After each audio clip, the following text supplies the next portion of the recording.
Jamaah. Yeay. Oh jamaah. Yeay. Alhamdulillah. Boleh tepuk tangannya lagi. Kita masih di Islam Tuh Indah. Masya Allah tabarakallah. Buat jamaah yang baru bergabung. Hari ini kita sedang membahas tema Allah akan menguji dengan apa yang kita cintai. Mau lihat tayangan lagi nggak? Mau ya. Ketika suami terlalu cinta sepak bola. Wow. Ini dia tayangannya, silakan. Kok kayak aku? Itu namanya stress release-nya laki-laki. Gitu ya? Stress release-nya kalau timnya menang. Kalau timnya menang. Kalau kalah makin stres. Makin stres. Kayak aku juga mengidolakan MU. Kayaknya ujiannya kalah mulu gitu. MU itu urutan berapa sih sekarang? Gak tahu, kalah mulu jadi stres gitu. Tapi ya kan ada orang yang mengidolakan sesuatu gitu ya. Atau Betul. seseorang gitu kan. Betul. Wajar gak sih? Terus ujiannya apa buat orang yang terlalu mengidolakan Ujian gitu? mengidolakan seseorang. Iya. Baik. Silakan Ustaz Syam. Habib guru kami Habib Muhammad Satriza Mas Soni serta guru-guru kami bahkan Allah Subhanahu wa taala. Al-Qur'an surah Al-Furqan ayat 27 sampai 29. A'udzu billahi minasy syaithanir rajim. Allah. ويوم يعض الظالم على يديه يقول يا ليتني اتخذت مع الرسول سبيلا يا ويلتى ليتني لم أتخذ فلانا خليلا لقد أضلني عن الذكر بعد إذ جاءني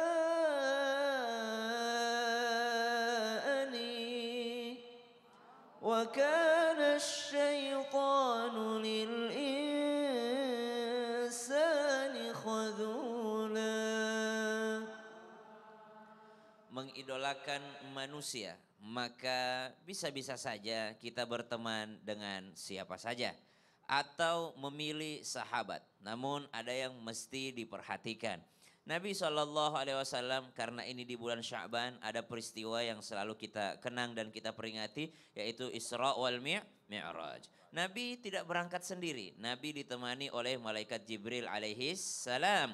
Ini membuktikan bahwa sekelas Nabi yang paling mulia saja membutuhkan pendamping ataupun teman yang menemaninya dalam perjalanan. Kenapa? Karena ada sesuatu yang bermanfaat, berfaedah kalau kita punya teman. Tapi lihat temannya siapa? Oh, dianjurkan temannya bukan karena nafsu. Temannya karena teman yang soleh. Sehingga teman yang soleh atau yang diidolakan ini seorang yang soleh, seorang yang bertakwa, mesti akan membimbing atau saling mengingatkan dalam kebaikan. Bukankah Nabi SAW juga mengingatkan almar'u ala dini khalili, seseorang itu dinilai dari agama temannya. Kalau agama temannya bagus, daripada akhlaknya bagus, mesti akan mempengaruhi temannya juga.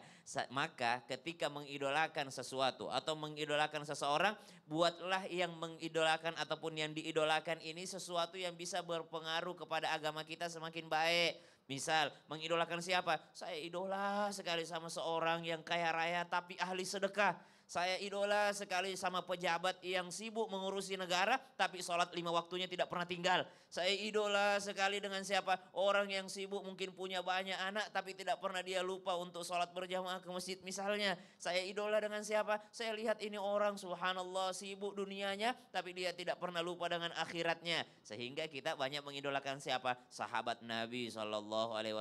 Para sahabat radhiyallahu anhum ajmain, mereka semua pebisnis. Mereka semua ada yang bekerja sebagai tukang kebun, ada yang bekerja sebagai seorang gubernur, ada yang bekerja sebagai seorang pejabat tinggi negara. Tapi mereka tidak pernah lupa berderma, tidak pernah lupa kewajibannya kepada Allah Subhanahu wa ta'ala. Ujian apa yang bisa menimpa seseorang kalau terlalu mengidolakan sesuatu yang tidak memperbaiki agamanya? Maka yang terancam, yang diuji adalah agamanya. Dan ini sangat berbahaya kalau agama sudah diuji. Subhanallah. Makanya kalau ada yang mengatakan begini, kalau udah ngefans sepak bola, udah sepak bolanya aja, nggak usah bawa-bawa ini ininya, nggak usah bawa-bawa personalitinya segala Apalagi sampai macam. kata-kataan.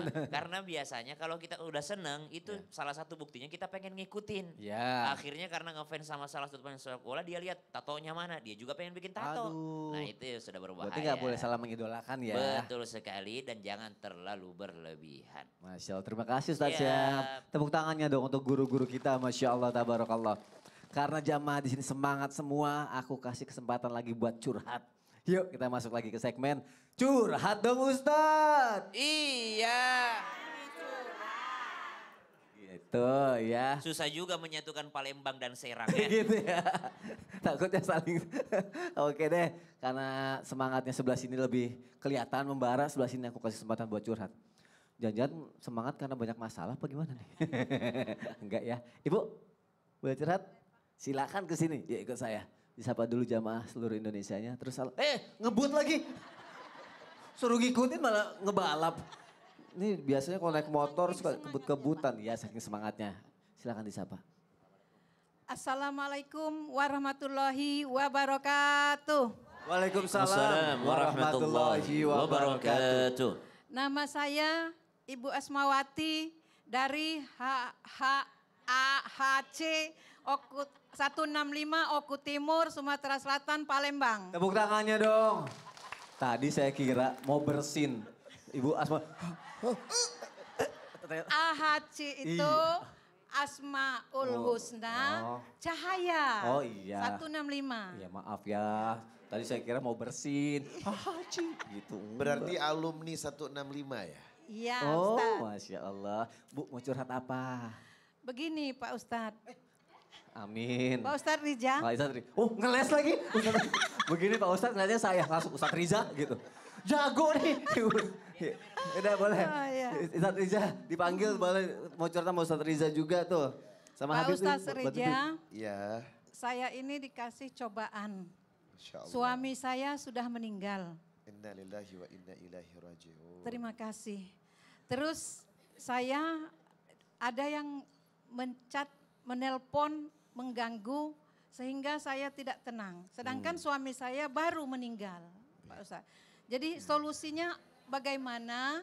Sedangkan di sini ini banyak yang janda-janda, Pak Ustadz. Oh, berarti yang ngecat itu yang Orang suka lain. sama ibu? Iya. Jadi Sedangkan maksudnya ibu mau saya- bilang kalau ibu laku banget. Sedangkan saya mencintai suami saya. Oh iya. Jadi solusi apa dari Pak Ustadz, kemudian doa apa, zikir apa yang akan saya lakukan? Tuh Ustadz saking banyak yang ngechat sama ganggu, ada doanya gak Ustadz?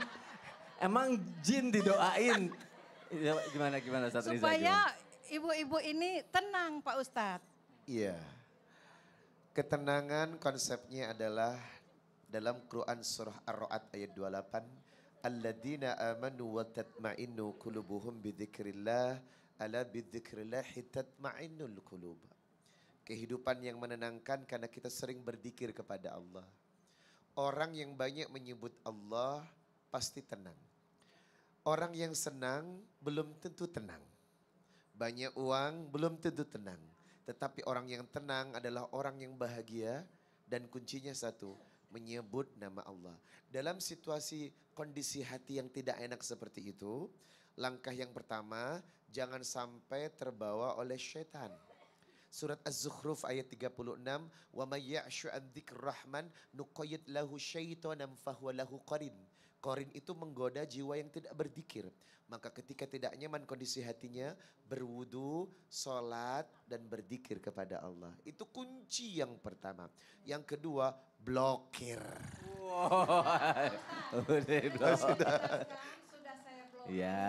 Baik. Masih Pak Iya. Ustadz. Kalau Habib gimana? Habib biasanya lebih straight to the point juga nih. Ibu keren juga ibu. Keren. Iya. Amalannya apa saya nggak ada yang ngechat. Tapi subhanallah ibu cinta sama suami almarhum. Cinta Ustadz. Sudah Saya berapa sudah bulan meninggalnya? belum 1 tahun. Tanggal 17 September 17 2024. Masya Allah masih baru istilahnya ya. Umurnya 64 tahun Pak Ustadz. Wah, ibu umur berapa? 64 juga. Kok Pak. kayak 46 ya? Iya. Baik, sebenarnya tergantung kepada ibu, tapi semua yang masuk mungkin memang Eva nggak usah ibu ladenin. Gak usah bilang A, gak usah bilang B, gak usah bilang C. Tapi seandainya kita kan nggak tahu ke depan. Seandainya kalau ibu punya keinginan untuk menikah lagi, sudah dia bisa langsung ke rumah atau ke orang tua atau ke kakak ibu atau ke adik ibu untuk Jangan melamar. Pak Ustadz. Seandainya. Tidak mau saya Iya, Pak iya, Ustadz. seandainya Ya, Bu. seandainya. Seandainya. Tapi memang Ummu Darda itu istrinya Sayyidina Abu Darda. Pernah Ummu Darda itu Abu Darda meninggal. Ummu Darda ini istrinya Abu Darda cantik pada saat itu. Semua sahabat-sahabat pengen melamar kayak ibu nih. Pengen dilamar sama orang-orang sahabat-sahabat. Tapi cuma satu jawaban Sayyidina Ummu Darda, istrinya Abu Darda. Aku di dunia menjadi istri suamiku dan pesan suamiku apabila engkau pengen menjadi istriku nanti di akhirat jangan kau menikah dengan yang lain. Maka Ya Pak Ustadz. maka istrinya Sayyidina Abu Darda itu dia tidak menerima satu lamaran sahabat pun. Kenapa? Nanti di akhirat dia pengen tetap bersama suaminya. Ya. Masya Allah. Jadi buat ibu Ya. bagus. Yang penting bisa jaga diri, jaga ifah, jaga daripada syahwatnya. Insya Allah segala sesuatunya dimudahkan sama Allah. Amin. Amin ya robbal alamin. Kalau boleh jujur Bu, saya salah satu orang yang ngechatin ibu ya. Ada, tepuk tangannya dong untuk ibu, Masya Allah. Pak Sony. Iya, udah Ustadz Riza tadi kan udah curhat sama Ustadz Riza ya. Ustadz Riza udah boleh duduk ya Bu ya? Ya. Boleh, ibu juga boleh kembali lagi ke tempat duduknya. Terima kasih. Ya. Wassalamualaikum warahmatullahi wabarakatuh. Waalaikumsalam warahmatullahi wabarakatuh. Terima kasih. Ngebut nih. Oh, kok enggak tadi ngebut perasaan. Yang mau curhat lagi boleh angkat tangan. Ibu curhat ya? Oke. Langsung sini. Ayo disapa lagi jamaah yang ada di rumah. Sebutin nama ibu juga. Maunya di mana sih? Aku suruh ke sini. Ya udah, yuk. Assalamualaikum warahmatullahi wabarakatuh. Perkenalkan, nama saya Risnawati dari Majelis Taklim Pencinta Al-Quran HAC 165. Tepuk tangannya dong. Kok rata-rata Berasal namanya Wati dari semua sama Oku kayak ibu saya. Timur, Sumatera Selatan. Curhat dan Pak Ustadz. Di sini saya sebagai seorang ibu. Kita mempunyai anak, ya banyak, tetapi anak kita itu kerjanya jauh semua ya, Pak Ustadz. Sementara saya di rumah sendirian. Apakah saya salah ketika saya memintanya pulang untuk melepaskan rindu untuk pengen memeluknya? Mohon Pak Ustadz solusinya. Ibu yang sabar jangan nangis dulu. Gak apa-apa mengeluarkan keluh kesahnya ya. Begitupun Ustadz Syam yang juga jauh dari orang tua Betul. jauh di Makassar, Ustadz di sini ya kerjanya. Ustadz, ya. Subhanallah. Kalau saya sebagai anak ketika orang tua sudah begini tidak kuat lagi untuk tidak pulang. Subhanallah. Makanya kadangkala ini tapi udah berlalu ya. Kadangkala kita sekolahin anak tuh kita cari sekolah supaya dia gampang cari kerja. Iya, ternyata tujuan kita salah. Kalau kita nyekolahin biar dia kerja. Giliran udah kerja kita kangen. Maka sekolahin anak biar dia soleh. Ya, doain anak biar dia soleh. Bukan doain anak supaya gampang kerja. Karena kalau udah terlanjur kerja, sibuk kerja, ibunya juga yang kangen. Maka sampaikan saja Bu kepada anaknya. Mungkin lagi nonton. Sampaikan, nak, uang yang kau cari tolong sisihkan sebagian untuk beli tiket nengokin ibu di rumah. Sampaikan. Sampaikan mungkin anaknya Silakan, nonton Bu. Kepada anak-anak semuanya yang ada di rantau, ya sekarang kita tinggal sendiri, Mama, agar hanya satu yang kita minta, kasih sayangnya ya Pak Ustadz ya. Karena tempat kita mau bersandar tidak ada lagi, Iya. hanya anak. Hanya Allah. Iya, anak yang bisa memberikan Betul. perhatian untuk kita. Bismillah, Kepada semoga. Allah kita minta berkahnya. Amin, Semoga ya Allah, amin. anak-anak semuanya itu bisa sukses. Amin ya dalam rabbal doa alamin. ya. Kita doakan sama-sama ya. Dan terima kasih juga jamaah sudah datang ke Islam itu Indah. Terima kasih juga kepada guru-guruku. Insya Allah besok kita ketemu lagi ya. Wassalamualaikum warahmatullahi wabarakatuh. Waalaikumsalam warahmatullahi wabarakatuh. Allahumma barik lana fi Rajab wa Sya'bana wa ballighna Ramadana. Terima kasih ibu-ibu, boleh tepuk tangannya untuk kita semua.